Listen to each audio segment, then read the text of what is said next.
오늘 제목이 유효합니까? 라고 이렇게 적혀 있습니다. 주님, 우리 예수님이 베드로에게 독특한 질문을 하는데요. 너는 나를 누구라 하느냐? 라고 마태복음 16장에서 이렇게 질문을 합니다. 그러자 마태복음 16장 16절에서 베드로가 주는 그리스도시요 살아계신 하나님의 아들이시니이다. 정답을 맞춰버린 겁니다. 제가 볼 때는 우리 예수님이 제자들을 시험을 치는데 1대1로 구술 시험을 친 거예요. 이 기말고사를 쳤는데 그만 이 베드로가 원래 조금 이렇게 덤벙대는 성격도 있지 않습니까? 주의여 그리 마옵소서 뭐 그러지요. 그리고 말고의 길을 잘라버립니다. 뭐. 그런 베드로가 침착하게 이 정답을 맞춰버리니까 정작 놀란 분은 아마 주님인 것 같아요. 깜짝 놀랐어. 바요라 시몬아 내가 복이 있도다 그러시잖아요. 그래서 이것을 너에게 정답을 알게 하신 이는 누구라고요? 하나님 아버지, 다시 말하면 성령님이 너를 알게 했다, 너에게 알게 했다. 그런 이 기말고사에 이 정답을 맞춘 사건이 있습니다. 그런데 왜 주님은 그것을 물었을까요? 사실은 예수님이 우리가 가만히 생각해 보면요, 그 많은 능력을 가지고 있습니다. 세계와 만물을 창조하신 분 아닙니까? 그런 근본 하나님의 본체시나 하나님과 동등됨을 취할 것을 여기지 아니하시고 그냥 비하돼서 인간의 몸으로 인간의 땅에 오셨지만 근본 하나님의 본체시나, 그렇죠? 창조주입니다. 그 많은 능력과 이적과 기사를 행하는 그런 충분한 능력이 그에게 있습니다. 그런 주님이 그 많은 능력을 가지고 가만히 보면요, 12명의 제자를 만들었어요. 맞지 않나요? 우리 지금 12명 넘습니다. 주님의 제자는 12명이에요. 그 중에 뭐 또 하나는 팔아먹어버리고요. 그리고 남아있는 제자들도 다 주랭랑 쳤지 않나요? 마지막에. 네. 그래서 주님의 성적은 그렇게 좋은 건 아닙니다. 다시 말해서 그만한 능력과 그만한 걸 갖고 있음에도 불구하고 별로 못했어요. 그런데 끝까지 봐야 됩니다. 지금 우리 모두는 주님의 제자 아닙니까? 조금 시간이 걸려서 그렇지 온 인류를 품으신 거죠. 그래서 중요한 그 포인트가 바로 이 12명이지만은 이들을 진정으로 제자를 삼는 그 목적이 있었던 겁니다. 그래서 이들을 제대로 가르쳐내야 되는데 어디쯤 왔는지, 제대로 이해를 하고 있는지, 그 많은 말씀을 하셨잖아요. 나는 포도나무라, 너희는 가지라, 나는 선한 목자라, 나는 양의 문이라, 생명의 떡이다, 길이다, 빛이다, 부활이다. 이렇게 이야기해도 제대로 알아들었는지 궁금하실 거 아닙니까? 그래서 이 시험을 친 겁니다. 그리고 그 시험을 쳐야만이, 그리고 그 유효한 그 영역 속의 제자들이 움직일 때 비로소 복음은 힘을 발휘하는 거니까요. 그래서 제대로 알고 있는지 그것을 점검하신 사건이라는 겁니다. 그와 같은 사건이 몇 개가 더 소개되는데요. 실은 말이에요. 예수님의 행적을 보면 전부 이런 행적입니다. 이렇게 정말 그 유효성을 검증하는, 정말 너희가 믿음 안에 서 있느냐, 거기 안에 있느냐. 그래서 어떤 청년이 찾아옵니다. 근데 이 청년은요, 벤처기업을 이렇게 세웠는지 모르겠는데 대단히 부자였답니다. 그래서 가진 게 많아요. 부자들의 특징은 가진 게 많은 겁니다. 그래서 그 가진 게 많은 이 청년의 고민이 그런데 하나가 있었는데, 어디서 모르겠어요. 뭐 GP에서 들었는지 어디 무슨 CT에서 들었는지 저는 모르겠는데, 그가 듣기를 영생에 대해서 들은 것 같아요. 그죠? 그래서 모든 게 있지만은 자기에게 없는 게 하나가 있는 거예요. 그거는 시대의 어떤 진짜 이거 막 문제를 일으키는 이 예수라는 이분이 이야기하는 영생이라는 겁니다. 영생. 자기에게 다 있는데 돈으로 어디 가서 살 수도 없는 노릇이고, 영생이 도대체 뭐냐. 그래서 조용히 찾아온 겁니다. 아마 저녁이나 아니면 밤쯤 됐는 것 같아요. 그래 찾아와서 내가 어떻게 하여야 영생을 얻으리까? 라는 이런 질문을 던집니다. 그러자 주님은 뭐라고 합니까? 이것저것 했느냐? 십계명 중심입니다. 하나님을 잘 섬겼느냐? 예배 잘 들었냐? 주일 잘 지켰냐? 계명들을 잘 지켰냐? 주여, 나는 그거 어릴 때부터 퍼펙트하게 지켜왔나이다. 그런데 딱 한 가지 남겨놨었지요. 주님이.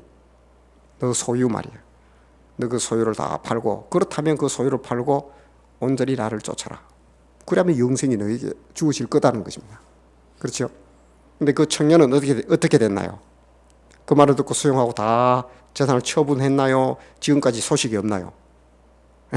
지금까지 소식이 없습니다. 그 청년은. 그 왜 그런 질문을 그가 던지는 물음에 대해서 주님은 그런 답을 줬을까요? 소유를 팔아라는. 그를 어떻게 해요? 진정 그가 원하는 영생을 주시기 위한 유효한 영역으로 그를 초대하는 거 아니었습니까?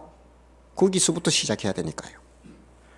또 한 사람이 나옵니다. 요한복음 8장에 보면 우리가 잘 아는 간음한 여인, 이 여인이 등장하는데요. 이 불쌍한 여인이 글쎄요, 그 여인을 우리가 이렇게 주님과의 대화 속에서 보면 그저 모세의 율법에 의하면 돌로 때려 죽이는 게 맞지요.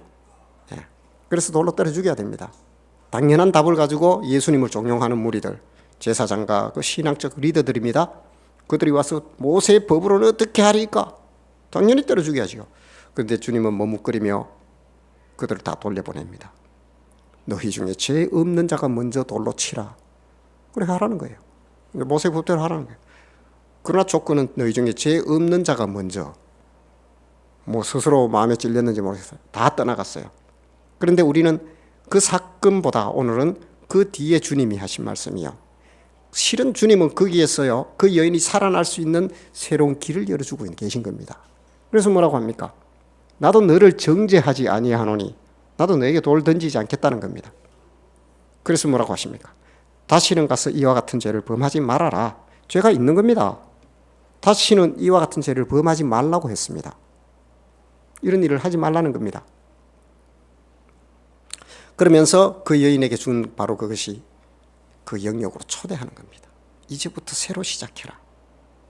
그렇지 않나요? 사실은 이 간음한 여인의 사건의 그 뒤에 클라이맥스는 여기 있습니다. 다시는 이렇게 하지 말아라. 나도 너를 정죄하지 않겠다. 이제부터 새롭게 출발하여라.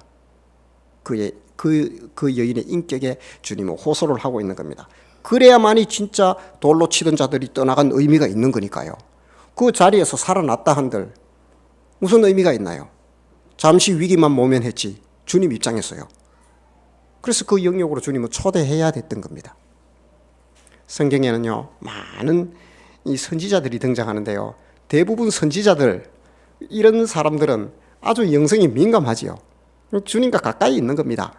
하나님과 가까이 있다 보니까 하나님의 영향력을 받습니다. 영향을 받아요.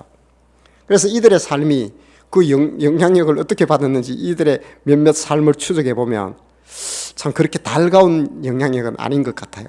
특별히 구약의 선지자들 보면 그러합니다.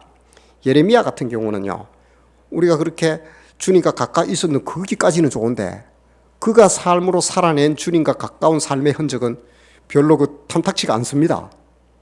오늘 제가 소개를 할 텐데요. 예레미야 20장 8절에 보면 예레미야가 이런 말을 합니다. 내가 말할 때마다 외치며 파멸과 멸망을 선포하므로 여호와의 말씀으로 말미암아 내가 종일토록 치욕과 모욕거리가 됨이니이다. 내가 다시는 여호와를 선포하지 아니하며 그의 이름으로 말하지 아니하리라 하면 나의 마음이 불붙는 것 같아서 골수에 사무치니 답답하여 견딜 수 없나이다. 그러면서 그는 자기가 태어난 생일을 또 저주합니다. 내 생일이 저주를 받았다면, 나의 어머니가 나를 낳던 날이 복이 없었다면, 나의 아버지에게 소식을 전하여 이르기를 당신이 덕남하였다 하여 아버지를 즐겁게 하던 자가 저주를 받았다면, 어찌하여 내가 태에서 나와서 고생과 슬픔을 보며 나의 날을 부끄러움으로 보내는고. 이 예레미야가 처음으로 하는 이야기가 아니라요, 오랜 사역을 거쳐서 겪고 나서 이제서 하는 얘기입니다. 처음부터 부딪혀서 힘든 게 아니라 많은 시간의 사역을 한 후에 그가 하는 고백이라는 거예요. 어떤 이야기를 했냐면 파멸과 멸망만을 선포하니까 누가 좋아하겠나요? 그러니까 돌로 때리는 거예요. 뺨을 때리고 어떻게 하던가요? 묶어서 구덩이에 집어 던져버리고 굶기고 이런 일을 그냥 밥 먹듯이 하니까 마음을 딱 걸어 잠그는 겁니다. 내가 다시는 여호와에 대해서 얘기를 너희에게 하나 봐라 하면서 한쪽의 마음은 어떻게 해요? 하나님께도 원망이 있는 겁니다. 자기 생일을 저주하는 누구에게 원망을 던지는가요? 왜 나를 이렇게 태어나게 그날이 날씨가 좋고 아무런 문제가 없고 아이고 당신이 덕남하였다라고 전하는 사람의 발걸음이 복되지 아니하고 그 사람이 요절이 났더라면, 그런 일도 안 생겼다면, 전하는 사람도 없었더라면, 하늘의 별과 뭐 이렇게 천재지변이 일어나가지고 갑자기 어머니 태에 있는 내까지 이렇게 자연사 해버렸다면 이 저주는 누구에게 원망을 돌리나요? 다분히 하나님께 돌리고 있는 겁니다. 이런 예레미야가 그런데도 자기가 견딜 수 없이 속에서 불붙는 것 같더라는 거예요. 말을 하지 아니하니까. 그래서 할 수 없이 또 나가서 또 한다는 겁니다. 그 감정의 복선을 한번 생각해 보세요. 눈물 납니다. 눈물의 선지자를 하는 겁니다. 예레미야가. 이런 삶으로 자신의 삶으로 이것을 살아낸 예레미야. 그럼에도 그가 그 자리에 있어야 했던 이유. 또 한 사람을 소개해 보겠습니다. 그는 우리가 잘 아는 호세아입니다. 호세아는 그야말로 그 북이스라엘의 마지막 끈앞풀에 그 생명이 이제 다 거의 뭐 끝나버립니다. 호세아로 더 이상 뭐 없습니다. 북이스라엘의 선지자는. 그 북이스라엘의 마지막을 예언했던 선지자. 그 삶은요, 자기의 삶이 아닙니다. 성전의 창기를 데려다가 결혼을 해가 아이를 셋을 놓고 또 집을 나가요, 이 여자가. 그것도 가산을 다 팔아서 데리고 옵니다. 세상에 무슨 하나님의 말씀을 자기 삶으로 그렇게 전하는 사람이 어디 있나요? 그럼에도 그는 그 길을 갑니다. 이게 하나님과 민감하게 영적 교제와 또는 하나님의 아주 가까이 있는 선지자들의 삶입니다. 선지자는 좋은데 그들의 삶의 흔적은 그렇게 우리에게 탐탁치 않다는 겁니다. 그럼에도 이러한 삶을 묵묵히 받아내어야만 했던 그 이유는 무엇일까요? 이것이 바로 그렇게 사는 것이 유효한 삶의 영역이기 때문에 그 자리에 머물렀던 겁니다. 그래서 다시는 안 한다. 나는 말 안 할 거야. 절대로 여호와에 대해서 이야기하지 아니하고 너희들이 어떻게 해야 될지에 대해서 입을 걸어 잠글 거야 하니까 내 속에서 마음에 불 붙는 것 같아서 골수에 사무쳐 견디지를 못하겠다. 다시 그 영역으로 들어갑니다. 성도 여러분, 하나님 있는 눈물이 좋나요? 하나님 없는 평안이 좋나요? 지금 그 질문을 예레미야는 우리에게 호세아와 함께 던지고 있는 겁니다. 하나님 있는 눈물의 삶으로 예레미야는 들어갔던 겁니다. 그것이 유효한 영역이라는 겁니다. 그 영역을 버리고 갔던 젊은이는 아직도 말이 없고요. 호세아 역시 그것을 우리에게 반증해주고 있습니다. 유효합니까? 라는 이 질문 말이에요. 이것은 쉽게 그렇게 던질 수 있는 것은 아닙니다. 그야말로 예레미야와 호세아와 또 한 사람, 에스겔 같은 사람. 에스겔은 젊은 사람이었어요. 우리 젊은 30대에 이제 막 초반의 집사님들처럼 갓 결혼해서 얼마나 자기 아내가 이쁠까요? 귀엽고 사랑스러울까요? 그런데 너 조용해. 난 너 아내 데려갈 거야. 하나님이 그냥 독단적으로 데려가 버립니다. 그냥 청춘에 그냥 뭡니까 호레비가 되어버린 겁니다. 에스겔은요. 그런데 더 기가 막힌 건 가타부타 하지도 말고 울지도 말고 눈물도 흘리지 말고 슬퍼하지도 말라는 거예요. 이게 지금 에스겔이 감당했던 그의 삶의 영역입니다. 눈물이 있는 삶 아닙니까? 흘리지도 못해. 눈물도 없어요. 그거는 속으로 흘려야 돼요. 밖으로 드러내지도 말하는 거예요. 물론 그 심정이 누구예요? 그 속에서 하나님이 울고 있는 겁니다. 말이 안 통하니까요.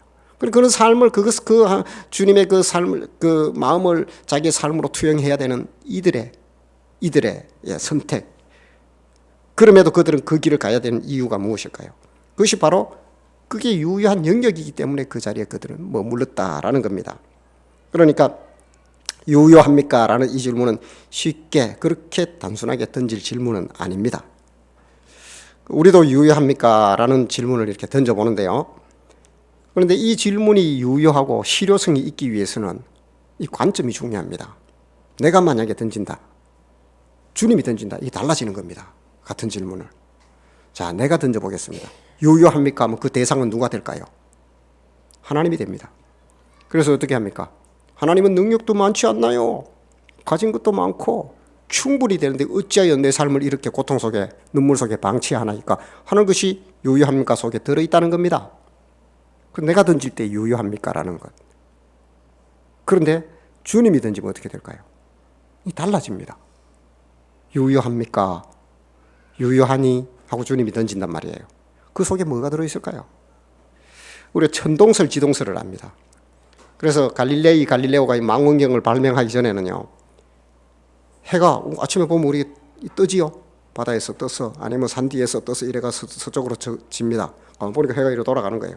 이걸 천동설이라 그러죠. 우리가 중심입니다, 지구가. 근데 진실은 어디 있던가요? 지동설에 있죠. 태양이 중심이고 태양계의 하나의 행성으로서 그냥 지구는 돌고 있는데 착각했던 겁니다. 그래서 갈릴레오가 그런 유명한 얘기를 했지 않습니까? 그가 재판 후에 나오면서 그래도 지구는 돈다. 이 진실을 알게 되면 바로 이게 유효합니까? 라는 이 질문은 바로 저는 지동설이라고 봅니다. 우리는 우리 중심에서 그 질문이 당연히 합당하다면서 던지는데 그 질문은 처음부터 성립되는 질문이 아닙니다. 우리 쪽에서 던질 질문이 아니라는 겁니다. 다시 말해서 하나님이 나의 요구와 나의 의문과 나의 삶의 그런 굴곡들 이런 데 대해서 다 일일이 대답을 하라고 종용하는 것이 하나님 보고도 유효합니까? 하는 질문을 던지는 나라는 사실입니다. 이것은 성립될 수가 없다는 것을 우리는 압니다. 물론 그 얘기를 다 가자면 에덴 동산부터 돌아가야 됩니다. 오늘 던지는 그 질문의 관점은 주님이 유효하니 유효합니까? 이렇게 던지고 나는 다시 그 질문을 바꾸어서 나 스스로 주님 앞에 나는 유효한가? 내 삶은 주님 앞에 유효한가? 이렇게 바꾸면 되겠죠. 예. 그래서 이 질문을 우리는 잘 던져야 된다는 겁니다. 예. 그래서 성도들이 살아가면서 예수 그리스도를 믿고 하나님 믿는다 하면서도 늘 일이 꼬이고 또는 우겨 쌓인 것처럼 풀리지가 않고 불안해지는 그 이유는 도대체 무엇일까요? 제가 방금 던졌듯이 유효합니까? 하나님 앞에서 나는 유효한 삶인가? 라는 이 질문이 명쾌하게 삶 속에서 해결되지 않았기 때문에 또는 이것을 우리가 들고 나가지 않았기 때문에 불안하고 우겨 쌓인 것 같은 믿는다 하면서도 불편함이 우리 삶을 여전히 침투하고 있었다는 겁니다. 반드시 이 질문이 우선되어야 됩니다. 그래서 유효합니까? 라는 이 질문, 이 자문 속에는 무엇이 들어있을까요? 그래서 한 두 가지로 저는 보는데요. 오늘 본문을 통하여 보았을 때 그것은 포도나무와 가지입니다. 주님 오늘 그 말씀을 하고 계십니다. 나는 포도나무요, 너희는 가지니. 그러니까 그 바운다리, 예수 그리스도에게 붙어 있을 때 가능하다는 얘기죠. 포도나무같이 쓸데없는 게 없습니다.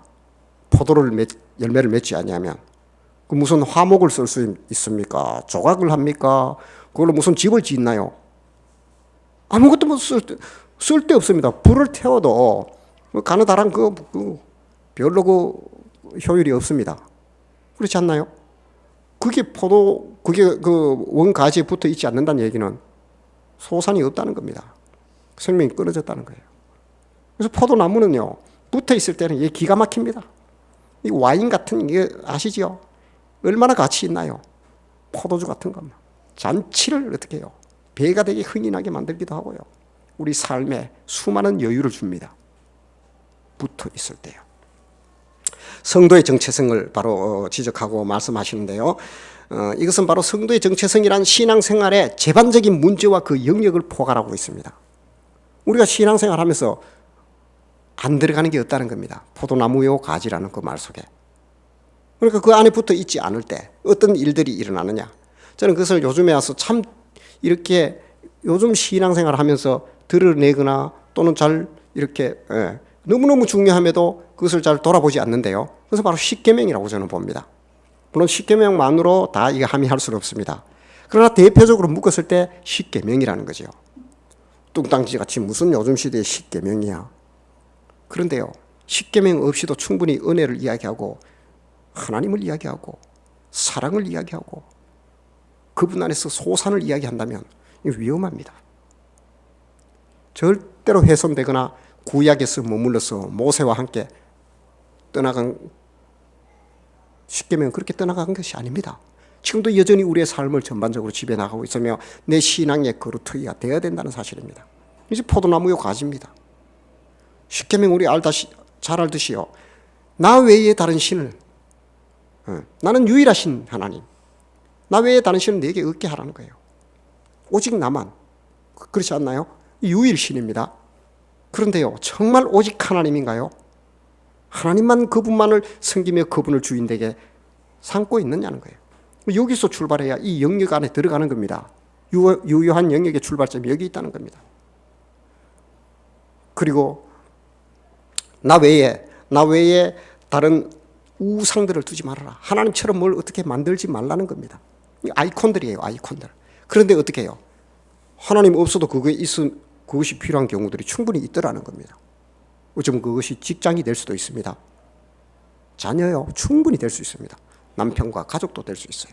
그래서 예수님은요, 참 돌직구를 던지는데 너희 원수가 가족이리라 이런 이야기도 합니다. 주님이 그러니까 해야 되니까 그렇게 말씀하시는 겁니다. 그래서 그런 아이콘들, 그런 우상들이 하나님 자리를 차지하고 있는데 어쩌면 우리는 그 불편한 진실을 드러내기를 싫어한다는 거예요. 물론 우리가 잘 압니다. 그 뒤로도 여호와의 이름을 망령되이 일컫지 말아라. 뭐 내가 망령되이 일컬은 적이 어디 있습니까? 꼭 그 말로 해서 망령되이 되는 것이 아닙니다. 하나님을 하나님답게 섬기고 삶 속에 내 삶의 자리에 두지 않는 그것이 망령되이 여호와를 일컫는 것과 다를 바 없습니다. 그와 같이 또 그리고 안식일을 기억하여 거룩히 지켜라. 내 부모를 공경하라. 살인하지 마라. 간음하지 말라. 도둑질하지 마라. 거짓 증거하지 마라. 내 이웃의 것을 탐내지 말아라. 그런데 우리는 어떤가요? 정말 이것이 우리의 삶을 전반적으로 지배하며 이 문제 때문에, 이 하나 때문에 고통한가요? 정직하게 물어봐야 됩니다. 저는요, 이럴수록 요즘 같은 이런 시대일수록 성도들에게 요구되는 것은 철저한 계명이라고 생각합니다. 그게 돌아가야 됩니다. 어쩌면 예수 그리스도가 십자가에 못 박혀 죽으시면서 나의 모든 죄와 허물을 짊어지고 갔다는 거기에 다 포함시켜서 다 처리하려고 합니다. 그러나 주님은 한 발짝도 물러서지 않습니다. 실제로 예수님은 뭐라고 하시던가요? 율법의 1.1획이라도 없어지지 아니하고 반드시 다 이루리라.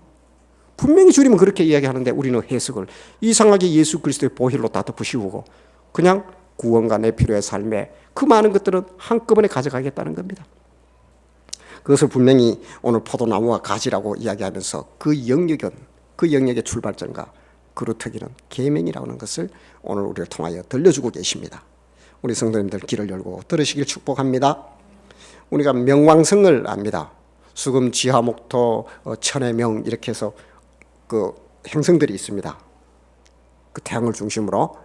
그런데 명왕성이 2006년도인가 명왕성은 이제 태양계의 이게 별이 아닙니다. 지금은 그 이야기하면 이제 그 옛날 지식을 가지고 있는 겁니다. 버려야 됩니다. 왜 버렸을까요? 명왕성이 왜 지위를 잃어버렸을까요? 태양이요, 지구가 100만 개가 들어가는 막 거대한 불덩어리입니다. 수소 헬륨 덩어리예요. 그게 끌어당기는 힘이 우리가 잘 알죠. 그 중력 아닙니까? 인력이요. 태양이 끌어당기는 힘이 엄청납니다. 거리가. 그 거리가 그런데 무한대가 아니에요. 어느 선까지 가는 거예요. 그래야 태양을 중심으로 궤도를 그리면서 뭐 목성도 이렇게 회전을 하고 할 거 아닙니까? 그런데 그 경계선이 있습니다. 힘이 가는. 마치요, 자석을 가지고 여기 우리가 뭐 앞정이라든가 바늘 같은 걸 두고 싹 이렇게 가까이 가보십시오. 안 당겨오다가 어떻게 해요? 어느 순간에 확 당겨오지요. 그 당겨오기 시작하는 그 점, 거기가 한계점이래. 그렇죠? 네. 그것을 바로 카이프 벨트라 그래요. 카이프라는 사람이 자기가 그것을 찾아낸 거예요. 그래서 거기 밖에서 움직이는 것들은 태양에 붙들리지 않는다는 겁니다. 명왕성이 딱 거기 있는 거예요. 카이프 벨트에. 그런데 그걸 알기 전에는 꽤 크거든요. 보니까. 그래서 태양계야 하면서 넣었는데 2006년도에 그만 퇴출을 당해버렸다는 거예요. 왜 그럴까요? 태양의 인력권에 있지 않기 때문입니다. 유효한 신앙의 반경과 유효 영역에 거하지 않은 성도가 바로 그 신앙의 카이프 벨트에 있는 겁니다. 그래서 포도나무요 가지라는 것은 우리는 그 인력권과 그 영향력 안에 있다는 겁니다. 주님은 그렇게 지금도 우리를 초대하고 계시는 겁니다. 예수 그리스도가 십자가를 통하여 그 보혈을 통하여 우리를 그렇게 초대하고 있다는 사실입니다. 그리고 또 유효합니까라는 이 질문 속에 들어있는 또 하나는 바로 열매입니다. 열매. 너희가 가지가 포도나무에 붙어 있으면 어떤 일이 생기는가요? 반드시 열매를 맺게 되어 있다는 겁니다. 그런데 열매가 전혀 보이지 않으면요, 그거는 뭐 벌레 먹었거나 잘렸거나 수관이 잘렸거나 죽어버린 겁니다. 죽어버린 거예요. 그렇지 않나요? 열매가 없으면 농부가 그 계속 거름을 주며 영양분을 공급할까요? 열매가 없는데 죽어버려요. 죽었다는 사실이에요. 그래서 예레미야가 보여주는 열매가 있습니다. 그는 눈물의 삶을 통하여 예레미야가 보여줬던 그 열매는 그럼에도 주님 안에 눈물 있는 삶이 더 유효한 삶이라는 것을 보여주고 있는 겁니다. 이스라엘 백성들에게요, 끊임없이 이야기했습니다. 포로 가라는 거예요. 남의 나라에 잡혀가서 포로가 되라는 것이에요. 그럴 때 하나님이 너희들을 살게 할 것이라는 겁니다. 하나님의 말씀에 순종해가는 이스라엘을 향하여 순종의 그 명령을 던졌던 겁니다. 유효한 영역이 어딘가라는 것을 자기의 삶을 통하여. 예레미야도 이거 결혼을 못했습니다. 너 하지도 말라 그래요. 아무것도 못하게 합니다, 하나님이. 그런데 한가겐 한눈 팔고 그럴 정신 없어. 주님과 가까이 있다 보니까 주님의 그 마음과 삶이 읽어지니까요. 그게 예레미야 삶입니다. 그런 어떤 열매를 보여주었습니다. 수많은 열매가 예레미야를 통하여 드러난 것은 시간이 모자랄 정도입니다. 그리고 호세아 역시 적나라한 이스라엘의 그 죄상을 드러냈던 겁니다. 자기가 그렇게 말 한마디 하지 않고도요, 자기 삶을 그렇게 살아버리니까 그 고매를 보고 창기 있죠, 성전 창기, 호세아의 아내가 되어버렸는데 애를 셋이나 낳았어요. 그걸 보고 이스라엘 백성들이 뭐라고 할까요? 죄송합니다, 저 여자가 저거 정상이 아니다 그랬을 거 아닙니까? 저게 미쳤다. 근데 어느 날 이렇게 돌아보니까 어떻게 해요? 호세아는 하나님이고 그 고멜은 누구예요? 이스라엘 자기 백성인 거예요. 말 한마디 안 해도 자기의 삶을 통하여 하나님을 드러냈던 삶을 살아갔던 게 호세아의 삶이라는 겁니다. 그럼에도 주님은 어떻게 해요? 그래도 내가 너희를 사랑한다는 겁니다. 호세아를 보냈다는 자체는 그럼에도 너희를 회복시키겠다는 하나님의 사랑입니다. 이것이 호세아서를 관통하고 있는 주님의 마음입니다. 예. 그리고 오늘 우리 성도들은 어떤 열매를 맺고 있습니까? 저는 참 이런 질문을 던지기가 참 쉽지 않은 시대에 목회를 하고 있습니다. 성도들에게 삶의 열매를 이야기한다면 여러 가지 어떤 우겨 쌓인 세상적 문화와 여기서 호흡하고 있는 성도들의 삶의 자리를 헤아려 주기도 바쁜데 무슨 십계명을 이야기하고 다그치듯이 그런 이야기를 하는 게 이게 참 쉽지 않다는 겁니다. 그럼에도 우리는 분명히 기억해야 됩니다. 포도나무가요, 가지에 붙어 있으면 포도나무 가지가 나무에 붙어 있으면 반드시 열매를 맺게 되어 있으니까요. 주님이라는 주님의 그 말씀과 주님에게 우리가 붙어서 있는 성도라면 반드시 성도로서의 열매가 나와야 되지요. 그렇지 않으면 어떻게 됩니까? 죽어도 그렇지 않나요? 그래서 어떻게 됩니까? 결국은 아무것도 열매를 맺지 못하는. 그래서 우리는 반드시 이렇게 그 흔적과 십자가의 흔적을 이야기해야 된다는 겁니다. 정말 예수 그리스도를 믿는 믿음의 사람이라면 삶의 흔적들이 그렇게 드러나게 되어 있습니다. 그래서 구체적으로 제가 다 들 수는 없습니다. 세속적 사고를 넘어가는 이 정말 특이한 성도의 삶들이 드러나야 되는데요, 전혀 그것이 보이지 아니하고 삶 속에서 아무리 봐도 예수 믿지 않는 것 같아요. 드러날까 봐 오히려 더 감춘다면 언제 우리의 삶의 착한 행실을 보고 하늘에 계신 하나님께 영광을 돌리라는 그 말씀이 언제 우리 속에 심어져 그게 자랄까요? 그래 몇 년 해서 오래되어서 물론 그 가정 속에 있는 분들도 있고요. 그런 것은 한 번에 맺는 열매는 아닙니다. 그럴지라도 어느 순간에 또 큰 열매를 맺어요. 저는 그런 기대를 함께 가지고 있습니다. 그러나 그 기대는 우리가 속으로 채우고 정말 내가 또 더 겸비한 내 자신을 발견한다면, 그것을 원한다면 쓴소리도 우리가 내 걸로 만든다면 더 큰 열매를 맺지 않을까요? 그래서 저는 그럽니다. 세속적 사고와 이런 가치를 넘어가는 그것들이 성도의 삶에서 보여야 된다는 거예요. 저는 그랬습니다. 사랑하고 이해하고 포용하고 희생하라. 이것이 먼 이야기처럼 들리고 해석이 잔잔하게 다 이렇게 해야 된다 그러면 그 신앙의 유효 반경을 우리가 의심해 봐야 됩니다. 그리고 해석되지 않는 일들, 그럼에도 불구하고 성도는 여전히 주님 앞에 붙어 있다는 거예요. 어느 날 봅니다. 안 보는 끝에도 분명히 보고 있습니다. 넌 크리스천들이요, 아직도 교회 다녀? 큰 변화가 없네. 야, 너 그거 다녀서 얻어지는 게 있어? 라고 말을 하지만 속으로는 그럼에도 저가 왜 붙어 있을까? 그건 내놓지 않습니다. 그런 카드는. 그것이 그들을 하나님께로 돌아오게 하는 나의 삶의 흔적이라는 사실을 기억하시기 바랍니다. 별빛은 그렇게 어둡고 깊어질수록 밤이 깊을수록 빛나게 되어 있다는 겁니다. 그럴수록 우리에게 더욱 요구되는 것은 십자가의 흔적이 있는 삶이라는 사실을 기억하시기 바랍니다. 그것을 살아내는 것이 바로 브니엘의 삶입니다. 하나님, 브니엘, 하나님의 얼굴 앞에 사는 겁니다. 하나님의 얼굴, 그분의 시선을 의식한다는 거죠. 간섭받는 게 너무도 많은 사람들이 그리스도인들입니다. 30몇 도씩 오르내리고 지금 봐요. 전기를 한꺼번에 땡겼으니까 막 갑자기 다운이 돼버리는, 지금 평균 34도 이하가 없어요. 울산에도 33도, 34도. 정말 가마솥도입니다. 그런데 뭘 구역구역 그 좁은 데 모여서 그렇게 기회비용을 지불하느냐. 그럼에도 그 길을 가시기 바랍니다. 이것이 바로 성도로서 브니엘의 삶이기 때문입니다. 그런데 이런 것들이 전혀 이런 어떤 하나님과의 만남과 열매들이 전혀 없거나 제가 이야기하는 것이 무슨 뜻인지 또는 그것에 대해서 설명하기 위해 구체적으로 한참 이야기한다면 안타깝게도 아직도 그 신앙의 가이프 벨트, 그것을 우리는 충분히 의심해 봐야 됩니다. 그것이 도전되시길 바랍니다. 유효합니까? 라는 이 물음에 대해서 이 답을 긍정의 답으로 예, 부족할지라도 저는 그러합니다 라고 우리 성도들이 고백을 한다면, 그리고 이런 대답이 우리의 삶을 채우고 있다면 이것은 영적 세계까지도 포함하여 영원한 유효성을 가진 삶이란 것을 저는 자신 있게 증언합니다. 유효합니까? 하나님이 던지는 질문입니다. 내가 다시 바꿉니다. 내 삶은 하나님 앞에 유효한가? 주여, 부족할지라도 나는 그러합니다. 그러면 그는 영원의 삶이 영원한 시간까지 다 유효한 그의 소유가 된다는 사실입니다. 이런 자들을 위하여 주님은 거처를 예비하러 가셨고 마침내 그 거처가 그의 소유가 되게 확정하신다고 하셨습니다. 성도 여러분, 내 신앙의 점검 포인트와 출발은 언제나 유효합니까? 라는 질문에서 출발하고 근거해야 된다는 사실을 기억하시기 바랍니다. 시편 기자는 시편 16편 5절에서 이런 말씀을 합니다.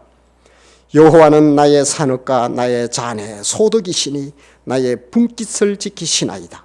내게 줄로 재어준 구역은 아름다운 곳에 있으며 나의 기업이 실로 아름답도다. 여기 지금 뭐라고 합니까? 여호와는 나의 산업과 나의 잔의 소득이라고 합니다. 저는 이 말씀을 오랫동안 묵상하면서 이런 생각을 해봤습니다. 내 지경을 넓게 하라, 내 입을 크게 벌리라, 내가 채우리라, 이런 말씀은 좋지만은요, 한번 보세요. 이 말씀하고 어떤 차이가 좀, 물론 그 말씀이 상대적으로 나쁘다는 것은 아닙니다. 여기에 우리 또 다른 어떤 자기 감당해야 될 부분들이 들어있다는 겁니다. 그것은 무엇이냐면 그러니까 한번 보세요. 나의 산업과 잔의 소득이라고 이야기합니다. 그리고 그 분깃을 주님이 지킨다. 이것은요, 내 삶이 그 유효 영역에 있기를 발부둥 쳤다는 겁니다. 내 시작은 미약하였으나 내 나중은 힘이 창대하리라. 이 말씀 속에는 내가 삶의 흔적이, 고통과 때로는 내가 그 괴로움을 당하고 힘들지라도 그 영역 속에 거하기를 애쓰겠다는 것은 빠져 있습니다. 그 빌다시한 얘기입니다. 아시죠? 그 욥의 세 친구요. 내 시작은 미약하였으나 내 나중은 힘이 창대하리라. 주님이 하신 말씀이 아닙니다. 그리고 뭐 선지자가 한 말도 아닙니다. 그 욥의 세 친구, 나중에 주님이 아마 가만 안 두려고 그랬어요. 혼내려고 했습니다. 그거 한 말입니다. 어쩌다 그 말을 했는지 모르겠지만요. 한번 보십시오. 내 산업과 나의 잔의 소득, 그리고 나의 분깃을 지키시나이다.